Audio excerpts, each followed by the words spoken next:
மற்ற இடத்துல இருக்கிற நம்பிக்கையோட அந்த காளி மேலே அந்த நம்பிக்கை எப்படி தன்னால் வருது? கடுகளவு கூட அந்த அம்மா வந்து துரோகம் பண்ண மாட்டான். நம்பி வந்துட்டியா, நான் பார்த்துக்கிறேன் ஒன்று, அவ்வளோதான். அனுமன் வந்து அந்த ஊருக்குள்ளே போகவே முடியலையாம். அம்மா வழி விடவே இல்லையா. அப்படியே அவ்வளோ உக்ரமாயிட்டலாம். சீதாதேவி உட்காந்துக்கா, நான் போனோம் என் வழிவிட சொன்னால் அம்மா சாந்தமே வழி விட்டாள். எங்கே போனாலும் அம்மாவுடைய சக்தி வந்து நிற்குது. கண்டிப்பாக காளி வந்து ஒரு அதிமருந்தாக மட்டுமே தாயாகவே நின்று நம்ம காப்பாற்றுவான். காளிக்கே வந்து நம்ம நான்வெஜ் தானே படைப்போம். ஆனால் விரதம் இருக்கும்போது ஏன் நான்வெஜ் எடுத்துக்க கூடாது? ஒரு வீட்லேயும் விளக்கேற்றி அம்மா தாயே, அதுதான் அம்மாவும் எதிர்பார்க்குறான். அந்த பக்தி நிலை வந்தாலே போதுமே. இப்போ மாந்திரீகம் அப்படின்னு எடுத்துக்கிட்டாலே நிறைய பேர் நிறைய விஷயங்களை சொல்றாங்க. மாந்திரிகர்கள் அவ்வளோ அதிகமாயிட்டாங்க. ஆனா யார் சொல்றது உண்மை அப்படிங்கிறது இப்போ வரைக்கும் யாராலையுமே கணிக்கவே முடியல. எப்படி? இப்போ நம்ம ரெண்டு விஷயம் வந்து நம்ம வந்து பார்க்கணும்.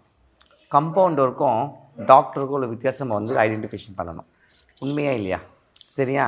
ஆனால் அதே மாதிரி தான் மாந்திரிகத்தில் நம்ம என்ன இதுவரைக்கும் சாதிச்சிருக்கோம், இதுவரைக்கும் என்ன நம்ம பலன் கொடுத்துருக்கோம், இன்றைக்கி எத்தனை பேரை வந்து வாழ வச்சுருக்கோம், எத்தனை பிரச்சனைகளை வந்து நம்ம வந்து ஓவர்டேக் பண்ணியிருக்கோம். ஸோ நம்ம வார்த்தைகள் பழிக்குதா, நம்ம பிரயோகங்கள் பழிக்குதா சொல்லிட்டு அதை நம்ம வந்து ஃபோக்கஸ் பண்ணணும். அதில் வந்து அவங்க தெரியணும். அந்த மாதிரி ஆளுங்கிறது இவங்க போகணும். இப்போல்லாம் வந்து சும்மாவே யாராவது சும்மாவே ஏதாவது ஒரு சாமி ஆடுறதோ இல்லை எங்கேயா போய் எதாவது சொல்கிறதோ ஏதாவது இது பண்ணதோ உடனே வந்து அதை வந்து அவங்க வந்து நம்பி அவங்க சொல்கிறது அப்படி போய் இது பண்ணிடுறாங்க. அந்த மாதிரிலாம் ஒரு விஷயமே கிடையாது. மாந்திரிகம் என்பது 4 வேதங்களுக்கு உட்பட்டது. ஏன்னா நம்ம யார்கிட்ட போகிறோம்? இன்றைக்கி வந்து பார்த்திங்கன்னா நம்ம நல்லா எல்லா கோயிலுக்கும் போவோம், எல்லா கோயிலுக்கும் விளக்கேற்றுவோம், எல்லா சாமிக்கிட்ட போவோம். ஆனால் திடீர்னு ஒரு கெட்ட கிணவோ திடீர்னு ஏதோ ஒரு அமானுஷ சக்தி நம்ம வாழ்க்கையில் விளையாடும் போது ஃபஸ்ட்டு நம்ம தேடுறது காளி கோயில் தான். கரெக்டு தான். உண்மையா இல்லையா? ஐயோ எங்கே காளி கோயில் இருக்குது, நம்ம உடனே போகணும், காளிக்கிட்ட போயிடணும். நம்ம இதுக்கும் கும்பிட்ட சாமியெல்லாம் மறந்துடுவோம். நம்ம உந்து கும்பிட்டுருப்போம். நம்ம முருகர் போயிருப்போம், விநாயகர் போயிருப்போம், சிவனுக்கு போயிருப்போம், ஆஞ்சநேயர் போயிருப்போம், அனுமன் பெருமாளுக்கு போயிருப்போம், எல்லாம் போயிருப்போம். ஆனால் திடீர்னு ஏதோ ஒரு கெட்ட சக்தி, ஐயோ ஒரே கிடக்கிற கிணவுது, பக்கத்தில் காளி கோயில் போயிட்டு ஒரு விளக்கேற்றினா சரியாயிடும். அப்போது மற்ற இடத்துல இருக்கிற நம்பிக்கையோட அந்த காளி மேலே அந்த நம்பிக்கை எப்படி தன்னால் வருது? ஏன்னா அங்கே 100% ரிசல்ட். ஏன்னா அவள் கிழிச்சு தோரணை கட்டிடுவாள். எந்த ஒரு பிரச்சனையும் அம்மா வந்து அட்ஜஸ்டே பண்ண மாட்டாள். பத்ரகாளி வந்து மாந்திரிகத்துக்கு உச்சக்கட்ட தேவி அவள். அப்படி இருக்கும் பொழுது அந்த காளி நம்ம வழிபாடு பண்ணுறோம். அந்த தேவியை வழிபாடு பண்ணும் பொழுது நிறைய விஷயங்கள் வந்து நம்ம வந்து அனலைஸ் பண்ணும்பொழுது ஃபஸ்ட்டு என்னென்னா தர்மத்தின் தேவி அவள். அதாவது யாருக்கும் கடுகளவு கூட அந்த அம்மா வந்து துரோகம் பண்ண மாட்டான். நம்பி வந்துட்டியா, நான் பார்த்துக்கிறேன் ஒன்று, அவ்வளோதான். அது அவளுக்கு என்னென்னா, நீ உண்மையாக இருக்கணும் என்கிட்ட வந்து. இங்கே வந்து பலன் அடைஞ்சிட்டு என்னை மறந்துட்டு வேறு எங்கேயோ போயிட்டு நீ திருட்டுத்தனமோ இல்லை தேவையில்லாத வேலை பண்ணக்கூடாது. அப்போ சாமிக்கு கோவம் வந்துடும். இதுதான் இந்த அம்மா கிட்ட. இதன்படி தான் இன்றைக்கி யாருமே வந்து காளிக்கிட்ட நெருங்கி வர முடியல. ஏன்னா நம்ம என்ன பண்ணுறோம், வாழ்க்கையின் தேவைக்கு ஏற்ற மாதிரி மனசால மாற்றிக்கிறோம். கரெக்டாம்மா? அந்த காலத்துலலாம் வந்து அதே விஷயம் இருந்ததால்தான் எல்லா ராஜாக்களும் சரி, அரசர்களும் சரி, முனிவர்கள் சரி, ரிஷிகள் சரி, ஒரு விஷயத்துக்காக இப்போ ஒரு எக்ஸாம்பிள் சொல்கிறேன். இப்போ போருக்கு போகிறாங்க. போருக்கு போகிறதுக்கு முன்னாடி காளியை வந்து எல்லா தெய்வமாக வச்சுருப்பாங்களாம். நீ கூட நிறைய விஷயத்தில் படிச்சிருப்பேன். அந்த இடத்துல பலி கொடுத்து தான் போவாங்களாம். புரியுதா உங்களுக்கு? ஏன் ராஜராஜ சோழனும் அதே மாதிரி தான் பண்ணியிருக்கான். அந்த பல அரசர்கள் வந்து அந்த மாதிரி பண்ணியிருக்காங்க. என்ன அதே மாதிரி தான். அதாவது காளி பலிதேவர் அம்மா ஒரு போரையே அவள் வந்து நிர்மூலமாக்கி தன் பக்கம் வந்து நிற்க வச்சுருவான்னு சாதாரண விஷயம் கிடையாது. அதேனால தான் அவள் ராவணன் வந்து எத்தனையோ தர்மமானவன். அவனை மாதிரி ஒரு சிவபக்தி உலகத்திலே இல்லைன்னு சொல்லுவாங்க. அவனோட தபோ சக்தியால் வரமே வாங்கியிருந்தலாம். அந்த மகா காளியை, துர்காதேவி காளியை வந்து பார்வதி தேவியான அவனோட வாசக்காலில் அம்மா நிற்க வச்சாலாம். அவன் வந்து வேணும், அம்மா நீ வந்து எனக்கு இலங்கை காவலாக நிற்கிறன்னு சொல்லிட்டு காளி காவலாக நின்றது ஐதீகம். ஏன்னா ஆஞ்சநேயர் வந்து அனுமன் வந்து அந்த ஊருக்குள்ளே போகவே முடியலையாம். அம்மா வழி விடவே இல்லையா. அம்மா அப்படியே அவ்வளோ உக்ரமாயிட்டலாம்.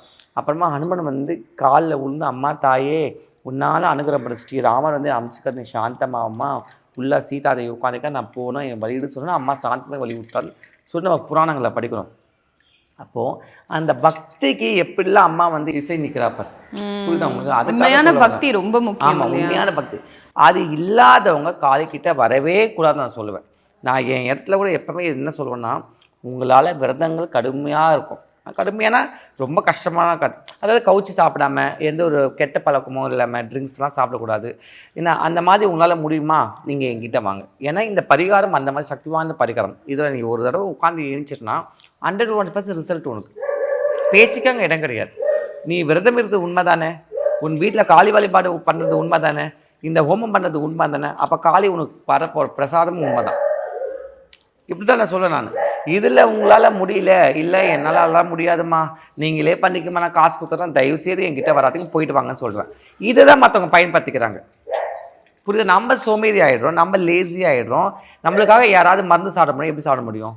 நம்ம வயிற்றுக்கு நம்ம தான் சாப்பிடணும். இதுதான் இந்த அம்மாவோட வழிபாடு. நம்ம விரதம் இருந்து நம்ம அந்த அம்மா முன்ன தாயே பராசக்தி, எனக்கு இந்த மாதிரி கஷ்டம், என் புருஷை விட்டு போயிட்டான், என் குடும்பத்தில் இது மாதிரி பிரச்சனை, எனக்கு குழந்தை இல்லை, எனக்கு இந்த மாதிரி பரிகாரங்கள் பண்ணணும், இந்த மாதிரி எவ்வளோ விஷயங்களை சுற்றி நடக்குதுமா, எங்கே போனாலும் வேலை வெட்டி கிடையாது, எங்கே போனாலும் சண்டை சச்சுராது, எங்கே போனாலும் அம்மாவோட சக்தி நிற்குது. ஸோ அந்த மாதிரி நினைக்கிறவங்க கண்டிப்பாக காளி ஒரு அதிமருந்தாக மட்டுமே ஒரு தாயாகவே நின்று நம்ம காப்பாற்றுவா. இதுக்கு மேலே உலகத்தில் வேறு என்னமே வேணும்? இப்போ நீங்கள் சொன்ன மாதிரி கணவன் மனைவிக்குள்ளே சண்டையாக இருக்கட்டும், இல்லை குழந்தை இல்லாமல் இருக்கட்டும், இல்லை எந்த பிரச்சனையாக இருந்தாலும் பூஜைகள் இருக்கு அப்படின்னு பரிகாரங்கள், சக்திவாய்ந்த பரிகாரங்கள். என்ன மாதிரியான பூஜைகள் இருக்கு அப்படின்னு சொல்ல முடியுமா? கண்டிப்பா. இப்போ நம்ம கோயில் பார்த்தீங்கன்னா நம்ம ஒரு மாதத்துக்கு 4 பூஜை நடக்கும். ஒரு அமாவாசை, ஒரு பௌர்ணமி, அதை தவிர்த்து 2 வியாழக்கிழமை. சரியா? ஸோ அதாவது 7 நாளுக்கு கணக்கு போட்டு ஒரு பூஜை நடத்துகிறேன் நான். அந்த பூஜை பண்ணும் பொழுது ஃபஸ்ட்டு அவங்கள விரதத்தில் வைக்கணும். அதாவது நம்ம காளிக்கிட்ட வரும்போது முதல்ல நம்ம சுத்தகரிச்சுக்கணும். அதாவது நம்ம கிட்ட இருக்கிற நெகட்டிவ் எல்லாம் ரிமூவ் பண்ணணும். அதுக்கு இந்த பிரயோகத்தை எப்படி வழிபாடு கரெக்டாக பண்ண நான் சொல்லிக் கொடுப்பேன். ஒரு குருவாக இருந்து அம்மாவோட இதை உங்களுக்கு எடுத்து கொடுப்பேன் நான். அது பண்ணும்போது உங்களுக்கு ஈஸியாகிடும். அப்போ ஃபஸ்ட்டு நாளே உங்களுக்கு ரிசல்ட், ஃபஸ்ட்டு நாளே உங்களுக்கு அந்த ஒரு தெளிவு வந்துடும். அதாவது உங்களை ஏதோ பீடிச்சிருக்கிற மாதிரி இருக்கும், அது அப்படியே உங்களுக்கு ஃப்ரீயாகிடும். அம்மா தாயே இவ்வளோ நாள் நீ எங்கே போயின்னு சொல்லி கேட்பாங்க என்ன. ஸோ அந்த மாதிரி நிறைய அதிசயங்கள் இருக்குது. அப்போ அதை 11 நாளும் நான் கணக்கு சொல்லி விரதம் இருந்து இந்த யாக குண்டத்தில் உட்கார சொல்லுவேன். உட்கார சொல்லிட்டு அன்றைக்கே பலி பூஜைலாம் நடந்துடும். அமாவாசை பௌர்ணமிக்கு மறுநாளைக்கு ஆடு பலி கொடுத்து அந்த அம்மாவுக்கு நைவேத்தியம் பண்ணி எல்லாருக்கும் அன்னதானம் பண்ணி அமுச்சு விட்ருவோம். அவ்வளோதான். நீங்கள் நல்லா ஆன பிறகு அம்மாவுக்கு அதே ஆடு பலி கொடுத்து முடிச்சிடணும். அவ்வளோதான் சிம்பிள். ஆனால் அதை கரெக்டாக பண்ணணும். புரியுதா? அங்கதான் வீட்டில் 4 பேர் இருக்கிறோம். அம்மா என் பையன் சிக்கன் 65 சாப்பிட்டாமா, என் பையன் ஃப்ரைட் ரைஸ் சாப்பிட்டாமா, என் வீட்டுக்காரர் குடிச்சிட்டு வந்துட்டான்னா அந்த மாதிரி கேசஸ் நான் எடுக்கவே மாட்டேன். என்கிட்ட தயவுசெய்து வரவே வராதுன்னு சொல்லிட்டு. உங்களால் பக்தியாக நீ ஏழையாக கூட இரு, ஆனால் பக்தியாக இரு. உன்னால் தினைக்கும் கூட கற்பூர ஏற்றில் கூட போடுற ஒரு அகல்விளக்கு ஏற்றாத அம்மா என்ன, அது போதும். எனக்கு இருக்கிற டவுட் என்னன்னா, இப்போ காளிக்கே நம்ம நான்வெஜ் தானே படைப்போம், ஆனால் விரதம் இருக்கும்போது ஏன் நான்வெஜ் எடுத்துக்க கூடாது? மகாலட்சுமி அவதானமா, மகா சரஸ்வதி அவதான, பரமேஸ்வர அவதான, ராஜராஜேஸ்வர அவதான. இன்னைக்கு இருக்கிற அத்தினி தேவிகள் உச்சக்கட்ட வழிபாடு அவதானம்மா. தட்சிணா காளி தானே முதன்மையானவ. அதாவது தசமகா வித்யா 10 தேவிகள். அந்த 10 தேவிகளை முதன்மையான தட்சிணா காளி தான். அந்த தட்சிணா காளியை தொடர்ந்து தான் மற்ற தெய்வங்களே வராங்களே. ஆனால் இன்றைக்கி எத்தனை தேவிகள் வெளியே வராங்க, அத்தனை தேவிகள் அம்பிகையோட அம்சத்துலேருந்து தான் வராங்க. அப்போது 1000 தான் அவள் காளி ரௌத்ரம் இருந்தாலும் அவள் அவளுக்குள்ளே இருக்கிற சரஸ்வதியும் லக்ஷ்மியும் துர்கையும் பாடு நம்ம வழிபாடு பண்ணும் பொழுது நம்மளுக்கு அம்மா செல்வத்தை கிள்ளி கொடுக்க மாட்டா, அள்ளி கொடுத்துருவோம். புரியுதா? அவள் காளி ரூபத்துக்கு அந்த உக்ரமான ரூபத்துக்கு அந்த பலிகள் எதுக்குன்னா நம்மளை சுற்றி எத்தனையோ கெட்டது இருக்கும், அவளுக்கு சுற்றியே இருக்கும். ஏன்னா பிசாசு பூத பிரேத எச்சனிகளுக்கு தேவி அவள். அப்போ அந்த பலியெல்லாம் அம்மா அவங்க கொடுத்துருவா. இதோட அவங்க அந்த குடும்பம் என்னோட குடும்பம், என் குழந்தைங்க, அதுங்கிட்ட வரதை போயிடுங்கன்னு சொல்லிட்டு அம்மா அனுப்பிச்சிருவா. புரியுது. இப்போ நம்மக்கிட்ட ஒரு சண்டை போடுறோம், ஏமா இன்னைக்கு கணவன் மனைவி ஒன்றா இருந்து வாழ்க்கையை கடந்து போய் டைவர்ஸ் ஆக சொல்லுவேன். மியூச்சுவல் அண்டர்ஸ்டாண்டிங் இருந்தால் கூட அவங்க பீரியடப்போ என்ன பண்ணுறாங்க, நஷ்டீடாக கொடுக்குறாங்க. புரியுதா அவங்களுக்கு? ஒன்றா இருந்து ஒன்றா வாழ்ந்து எல்லாமே கடந்து போனால் கூட பிரியும் பொழுது அதே மாதிரி தான். கெட்டது விலகும் பொழுது ஆதி பராசக்தி அன்னையவை, அதனால் அவங்களுக்கு கூட பலிகளை கொடுத்து எடுத்துகிட்டு போயிடுங்க, இதோட இந்த பக்கமே வளர்க்க சொல்லி துரத்தி விட்டுருவோம். இதுதான் அம்மாவோட கருணை. நம்ம மாடர்ன் ஜென்ரேஷனாக மாறிட்டோம். இப்போ நிறைய மாடர்ன் ஜென்ரேஷன் அந்த தாட்ஸ்குள்ளேயே போயிட்டோம். கடவுள் பக்தி அப்படிங்கிறது இருக்கான்னு கேட்டால் குறைஞ்சிருச்சு. யாருமே இப்போ பெருசாக கோவிலுக்கு போகிறதில்ல, சாமி கும்பிடுறதில்ல, மாந்திரிகங்களில் நம்புறதில்ல. அதை பற்றி சொல்லுங்களேன். என்ன ஒரு எக்ஸாம்பிள் உலகத்தில் யாருமே இருக்க முடியாதுன்னு நினைப்பேன். ஏன்னா ஒரு இன்டர்நேஷ்னல் மாடல், நான் ஒரு மாடலிங் ஃபீல்டு தான் என்னோட தொழிலே. எல்லாமே நான் கடந்து வந்துட்டேன். கடந்து வரும்பொழுது ஆனால் ஒரு விஷயம் நான் ரொம்ப உணர்ந்தது என்னன்னா, எல்லாமே மாயை. அந்த மாயையில் நான் சிக்கி தவிச்சதும் இல்லாமல் எனக்கு வந்து அவ்வளோ ஒரு வேதனைகள், வலிகள், பிரச்சனைகள், எனக்கு மாந்திரிக சம்மந்தப்பட்ட வியாதிகள் இருந்ததால் அதை எப்படி தான் நம்ம வெளியே கொண்டு வர முடியும்னு சொல்லிட்டு வரும்பொழுது அந்த மகா காளி, அந்த காஷி காளி, காஷிக்கு போய் அகோரிகள் வழிபட்ட காளி, பத்ரகாளியை வழிபாடு பண்ணதால் இன்றைக்கி இந்த நிலைக்கு என்னை கொண்டு வந்திருக்கேன்னா இதுக்கு மேலே எக்ஸாம்பிள் என்ன வேணும்? கரெக்ட் தானம்மா? இதுக்கு மேலே என்ன ஒரு மாடலில் யார் இருக்க முடியும்? ஒரு இன்டர்நேஷ்னல் மாடல் நான். என்ன ஒரு மாடலில் யார் இருக்க முடியும்? என்ன ஒரு மாடலில் யார் இருக்க முடியும்? கண்டிப்பாக கிடையாது. அப்போது பக்தி தான் உண்மையானது. பக்திக்கு நிகர் உலகத்தில் அன்னை இறங்கி வந்துடுவாள். அதை நம்ம உணர மாட்டோம். உணராதால் தான் இன்றைக்கி இவ்வளோ ஒரு அனர்த்தம் நடக்குது, இவ்வளோ ஒரு அநியாயங்கள் நடக்குது, இவ்வளோ ஒரு அக்கிரமம் நடக்குது, இவ்வளோ ஒரு உலக அழிவு வந்து நம்ம தேடிட்டு போகிறோம். உலக அழிவு வந்து நம்ம இது பண்ணல, நம்மளோட கர்மா மூலம் நம்மளோட பாவத்தின் செயலை உலகத்தோட அழிவை நாம் தேடி ஓடுறோம். இந்த பிரபஞ்சத்தை படைச்சி எதுக்கு அம்மா என்ன சொன்னாங்க? இந்த பிரபஞ்சம் உங்களுக்கு தான், என்ஜாய் பண்ணுங்கள். இந்த யுகத்தில், இந்த பூமியில், இந்த பரத புண்ணிய பூமியில் நீங்கள் இந்த மாதிரி பிறந்திருக்கீங்க, சந்தோஷமாக இருங்க, தர்மத்தின் வழியில் வாங்க, அதுக்கப்புறம் என்கிட்ட வாங்கன்னு நம்ம என்ன பண்ணுறோம்? அப்படி இருக்கிறோமா? இருக்கிற எல்லா பாவத்தையும் தேடி தேடி பண்ணுறோம்.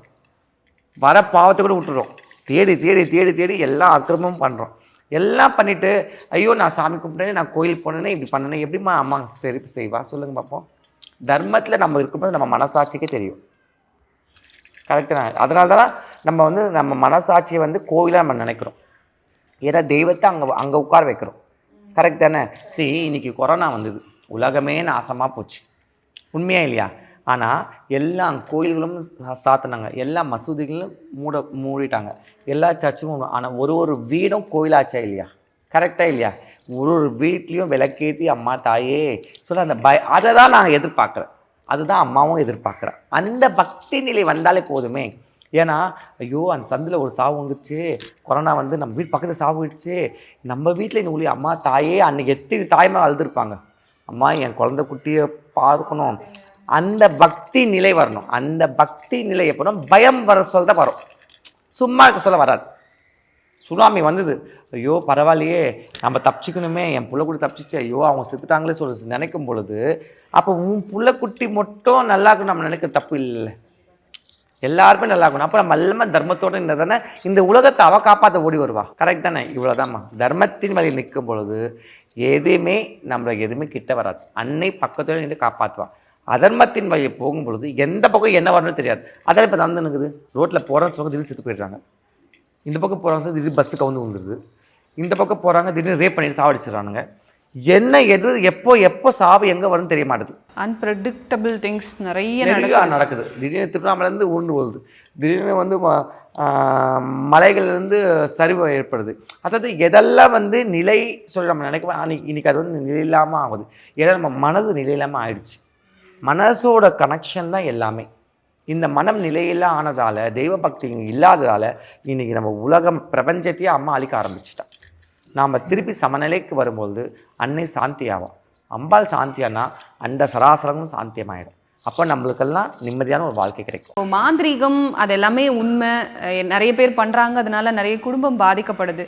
எப்படி தெரிஞ்சுக்கலாம் இப்போ எங்களுக்கு மாந்திரீகம் பண்ணியிருக்காங்க யாரோ அப்படின்றத எப்படி தெரிஞ்சுக்கலாம்? கண்டிப்பாம்மா, நம்மளுக்கு மாந்திரிகம் பண்ணியிருக்காங்கன்னா சிம்பிள். ஃபஸ்ட்டு வந்து நம்ம தூக்கத்தில் கிணவாக வந்து காட்டிடும். நம்மளுக்கு தெய்வம் நம்மளுக்கு கிணவ வந்து காட்டும் பொழுது நம்மளுக்கு சொல்லிடும், ஒன்று நம்மளுக்கு சேவனை செய்கிறாங்க, இல்லை நம்மளுக்கு ஓடி வந்து துரத்துறாங்க, இல்லை அடிக்க வராங்க, குத்த வராங்க, போலீஸ் வரும் கிணவுல, ஏதோ அமானுஷம் கிணவுல வரும், பேய் வரும், பிசாசு வரும், என்ன அதாவது சொல்லவே முடியாது. ஏதாவது ஒரு சிம்டம்ஸ் வந்து நம்மளை பயம் காட்டி இழுப்பு அலற வச்சிடும். அப்போவே தெரிஞ்சுக்கலாம் ஏதோ சம்திங் ஆரம்பிச்சிருச்சு சொல்லிட்டு. அதே மாதிரி பார்த்திங்கன்னா சரி, அது ஃபஸ்ட்டு கனவு. ரெண்டாவது லைவாகவே காட்டும். நல்லா இப்போ திடீர்னு மணி போய் ஊந்து வருவோம், நல்லா இருப்போம், திடீர்னு ரத்தக்காவை வாங்கிடும், திடீர்னு இருக்கும், திடீர்னு ஹாஸ்பிட்டல் செல்ல வச்சிடும், திடீர்னு போட்டால் வேலையில் பிரச்சனை வந்துடும், பக்கத்துக்கு சண்டை வந்துடும், சண்டை எரிச்சல் நல்லா இந்த குடும்பம் நாசமாக போயிடும், 4 ஆகிடும், 10 ஆகிடும், ஹஸ்பண்ட் ஒய்ஃபு பிரிஞ்சு போயிடுவாங்க, லவ்வர்ஸ் பிரிஞ்சிடுவாங்க. எந்த ஒரு பிரச்சனை எது இருந்தாலும் எப்படி அந்த பிரச்சனை வந்துன்னே தெரியாது. யாராவது எங்கேயாவது பாம்பு போட்டுனே இருப்பாங்க. ஸோ அதெல்லாம் தான் அதோட விஷயம்.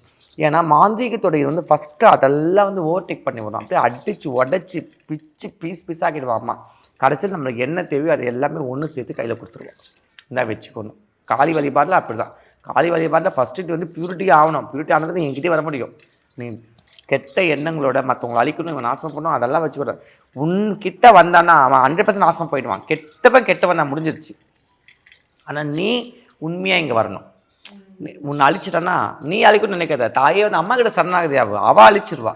அந்த மாதிரி எவ்வளோ கேசஸ் நான் பார்த்துக்கிறேன். அது நீங்களும் பார்த்துக்கங்க. இன்றைக்கி எவ்வளோ பேர் பிச்சு விட்டு கிழிச்சி தோணங்கிட்டு ஓட விட்டுக்கிறோம் அம்மா. கரெக்ட் தானே? நம்ம எதுவுமே ரியாக்ட் ஆக தேவையில்ல. அம்மா தாயே உன் பாதத்தில் இருக்கிற நீயே கதி பேச்சுக்கு அங்கே கிடைக்கிற என்னை காப்பாற்ற முடிஞ்சிருச்சு. உன்னை எதிரிங்களா லிஸ்ட்டு போட்டு அப்படி தூக்கிடுவான். உன் கணவன் விட்டு போயிட்டான்னா கவலையே படாது. இங்கே வந்து அம்மா கிட்ட உழு. உன் கணவன் தன்னால் வந்து தன் தவறு உணர்ந்து உன் காலையே வந்து விழுந்துருவான். மனைவி ஒன்று விட்டு போயிட்டல தன்னால் வா. அந்த ஏன்னா எத்தனையோ டைவர்ஸ் கேசஸ்லாம் வந்து நான் திருப்பி சேர்த்து வச்சுக்கிறேன். அதனால் இவ்வளோ ஆணித்தரமாக சொல்கிறேன் நான். ஏன்னா அம்பிகை வந்து அழிக்கிறதுக்கு இல்லை, சேர்க்கறதுக்கும் அழகு பார்க்க, நம்மளை வந்து அழகு பார்க்குறேன். இந்த உலகத்தை படைச்சி இல்லை அத்தனை விஷயங்களையும் படைச்சி இன்றைக்கி அம்பாள் வந்து நம்மளுக்காக தானே கொடுத்துருக்கா. கரெக்ட் தானே? கரெக்டு தான். நம்மளுக்கு கீழே தானே எல்லா ஜீவராசிலையும் படைச்சிருக்கிறா. நம்ம அதுங்களையும் தானே பார்த்துக்கணும். நம்ம பண்ணுறோமா? இன்றைக்கி எதெல்லாம் சாப்பிடக்கூடாது அதெல்லாம் சாப்பிட்றோம். கேட்டால் ஃபேஷன் மாடர்ன் சொல்கிறோம். ஒரு முன்னாடிலாம் வந்து நம்ம வந்து ஒரு ஜீவராசிக்கு எப்போ நம்ம அழித்தோம்? கூட்டமாக இருந்தோம். ஒரு பெரிய விலங்கு, நம்மளோட ஒரு பெரிய விலங்குக்கு அடித்தோம். அது எல்லாமே பந்தி போட்டோம், சாப்பிட்டு முடித்தோம். ஆனால் இன்றைக்கி அப்படியா? சின்ன சின்ன விஷயத்துக்கு எதுக்கு சாவடிக்க தெரியுமோ அதை ஒரு வீடியோ எடுத்து அது ஒரு வைரல் ஆக்கணும், அதை ஒரு இதுவாக்கணும். வெளிநாட்டில் பார்த்தா நாய் நன்றி உள்ளது அதை சாப்பிட்றாங்க. எதெல்லாம் சாப்பிடக்கூடாது அதெல்லாம் சாப்பிட்டு அப்போ உலகம் எப்படி சமநிலைக்கு வரும்? கரெக்ட் தானம்மா? எல்லா ஜீவராசியும் நம்ம உயிர் எப்படியோ அதுங்களுக்கு அதே மாதிரி தான். இப்போது மாந்திரிகம் பண்ணுறதுனால அவங்க வீட்டில் அவ்வளோ பிரச்சனைகள் வருது. ஆனால் மாந்திரிகம் பண்ணுறாங்க இல்லையா, அவங்களுக்கு என்ன மாதிரியான பிரச்சனைகள் இருக்குது? இல்லை அவங்க சேஃபாக தான் இருப்பாங்களா? இப்போது ஒரு எக்ஸாம்பிள் சொல்ல, ஒரு குடும்பம் ரொம்ப தர்மத்தின் வாழ்கிறாங்க. அவங்க எந்த பிரச்சனைக்கும் போக மாட்டாங்க. அவங்க உண்டு, அவங்க வாழ்க்கை உண்டு, குடும்பம், கணவன், மனைவி, குழந்தை, குட்டி எல்லாம் வாழ்கிறாங்க. அவங்க வாழ்றது நல்ல ஒரு செல்வாக்காக வாழ்வாங்க. அதை பார்த்து அவங்க சொந்தக்காரங்களோ இல்லை வேறு யாராவதோ அவங்கள வந்து எதை பண்ண சொல்லிட்டு எதை பண்ணி விட்டுறாங்க வச்சுக்கோங்களேன், அவங்க அப்படியே நில குலைஞ்சி போயிடுவாங்க. அப்போ அந்த மாதிரி ஆள் நம்மக்கிட்ட வந்தாங்கன்னா யார் அவங்களுக்கு எதிரியாக்குறாங்களோ அம்மா அப்படி திருப்பி அடிச்சிருவா. அது அவனுங்களை மட்டும் விழமாட்டா, அவங்களுக்கு பண்ணாங்க பார்த்தீங்களா? அதுதான் எனக்கும் கேள்வி. அந்த மந்திரவாதி ஏமா இருந்தாலும் பண்ணாங்க பாரு, அவனுக்கும் அடி விழும். ஏன்னா காளியோட ஃபோர்ஸ் அந்த மாதிரி. ஏன்னா தர்மத்தில் இருக்கிறவங்க வந்து யாருமே வந்து அம்மா ஒரு காலமாக விட்டு வைக்க மாட்டான், பிரித்து மேய்ஞ்சிருவா. அதே மாதிரி தான். அப்போ அவங்க வரணும். அவங்க வரும்பொழுது அந்த மாதிரி கூட எவ்வளோ விஷயத்தை நான் பண்ணியிருக்கேன். அந்த மாதிரி எவ்வளோ விஷயங்கள் வந்து என் வாழ்க்கையில் நடந்திருக்கு, நான் அவனை பார்த்தேன். இப்போ நீங்கள் மாந்திரிகம் ரிலேட்டடாக நிறைய விஷயங்கள் பண்ணியிருப்பீங்க, நிறைய கேசஸ் பார்த்துருப்பீங்க. அதில் உங்களுக்கு ரொம்ப டிஃபிகல்ட்டாக இருந்தது ஏதாவது இருக்கா? எனக்கு டிஃபிகல்ட்டுன்னு அப்படிலாம் எதுவுமே சொல்ல முடியாது. ஏன்னா நான் என் பண்ணால் தான் டிஃபிகல்ட்டு. நிற்க போகிறதாவ நான் ஒரு கருவி, ஏதாவது அம்மா கட்ட அம்மா பார்த்துக்குமா நீயே அப்படின்னு சொல்லி அவ்வளோதான். அதனால் நான் எந்த ஒரு டிஃபிகல்ட். ஆனால் என்னென்னா நிறைய சோகங்களை பார்த்துருக்கேன். நானே அழுதுருக்கேன் சம்டைம்ஸ். ஆயந்தான் இருந்தாலும் நானும் மனிதன் தானே எல்லாருமே. அதுவும் வந்து திருநங்கை வந்து ரொம்ப மென்மையானவங்க, புரியுதா? அதுவும் நான் ரொம்ப சென்சிட்டிவ். அப்படி இருக்கும்பொழுது என்கிட்ட வந்து ஒருத்தவங்க வந்தாங்க. அதாவது அம்மா அப்பா 2 குழந்தைங்க, அது 2மே ட்வின்ஸ். அதுக்கு ஃபஸ்ட்டு ஒரு பையன் பிறக்கிறான், 2வது பிறக்கிறது 2மே ட்வின்ஸ். ஒரே மாதத்தில் முன்ன பின்ன சூசைட் பண்ணி ஒரே மாதிரியாக இருந்துடுறாங்க. அவங்க சொல்லி அழுகுறப்போ என்னால் இதுவே பண்ண. அதுக்கப்புறம் நம்ம வீடியோ பார்த்து வந்தாங்க. அவங்களுக்கு என்ன பையனா, அம்மா இருக்கிறது இந்த ஒரு பையன்மா, இந்த ஒரு பையனை காப்பாற்றிக்கணும்னு சொல்லிட்டு. கவலையே படாது, நீ வந்து இந்த பூஜை பண்ணி இன்றைக்கி அந்த பையன் நல்ல நிலைமை ஆகி நல்ல வேலை வெட்டிக்கு போய் இப்போ வந்து கல்யாணத்துக்கு பொண்ணு பார்த்துன்னுக்குறாங்க. ஸோ அந்த மாதிரி ஒரு எனக்கு வந்து அதுதான் எனக்கு வெற்றி, நான் கிடைச்ச வெற்றி. ஏன்னா எவ்வளோ கேசஸ் நம்ம இன்றைக்கி டீல் பண்ணுறோம். அதே மாதிரி வந்து ஒரு குடும்பத்தில் 3 சாவு, வீடு கட்டுறாங்க அப்படியே நின்றுடுறாங்க. கணவன் இறந்துடுறாரு, அம்மா இறந்துடுறாங்க. அப்புறம் வந்து பிள்ளைக்கு வந்து டார்கெட்டில் நிற்குது. அப்போ அந்த அம்மாவும் அந்த பசங்களும் நம்மக்கிட்ட வந்தாங்க. 3 குழந்தைங்க, தாயும் நம்மக்கிட்ட வரும்போது அந்த பரிகாரத்தை பண்ணி அவங்கள அப்படியே சேஃபாக அதே வீட்டில் முழுமையடைச்சி உட்கார வச்சேன். நம்ம கும்பாபிஷேகத்துக்கு கூட அவங்க வந்து நிறைய பண்ணாங்க. அம்மாவுக்கு ஆடு கூட கொடுத்து முடித்தாங்க. ஸோ அந்த மாதிரி தான் இங்கே. அதாவது வந்து நான் ஸ்டார்ட் பண்ணிவிடுவேன். இப்போ உன் பிரச்சனையா நான் முழுசாக கூட கேட்க மாட்டேன். என்னம்மா பிரச்சனை, நீ வந்ததே அவளோட கருணை தான், இல்லைன்னு என்கிட்ட வர முடியாது. இந்த மண்ணில் இந்த எல்லையில் காலை வைக்க முடியாது. நீ வச்சுட்டியா 100% சக்ஸஸ் போ. அப்படி தான் இங்கே வந்துட்டு நான் ஸ்டார்ட் பண்ணிட்டேன்னா அது முடிவு அவள் கையில் இருக்குது. முடித்து உன் கையிலேருந்து அந்த ஆடு பிரசாதத்தை வாங்கிட்டு வா. இங்கே அந்த மாதிரி தான். நாங்கள் வந்து இங்கே வந்து காணிக்கை எதுவுமே கேட்க மாட்டோம். காணிக்கை அந்த அம்மாவுக்கு ஆடு. நீங்கள் அதுவும் நல்லபடியாக ஆன பக்கம் நீங்கள் தன்னால் வந்து கொடுத்துருவீங்க. இல்லைன்னா அந்த அம்மா வந்து உங்களுக்கு ஞாபகப்படுத்தினே இருக்கும், கொடுங்க அப்படின்னு சொல்லி சொல்லிட்டு. ஸோ அந்த மாதிரி நிறைய அற்புதங்கள், நிறைய அதிசயங்கள். ரொம்ப சந்தோஷம். ரொம்ப சக்தி வாய்ந்த தேவி அம்மா. கண்டிப்பாம்மா. இப்போ நீங்கள் மாந்திரீகம் சார்ந்து நிறைய விஷயங்களை எங்கள் கூட ஷேர் பண்ணீங்க. கேட்குறவங்களுக்கே இதெல்லாம் கொஞ்சம் புதுசாக கூட இருந்திருக்கும். ரொம்ப நன்றிம்மா. நன்றி.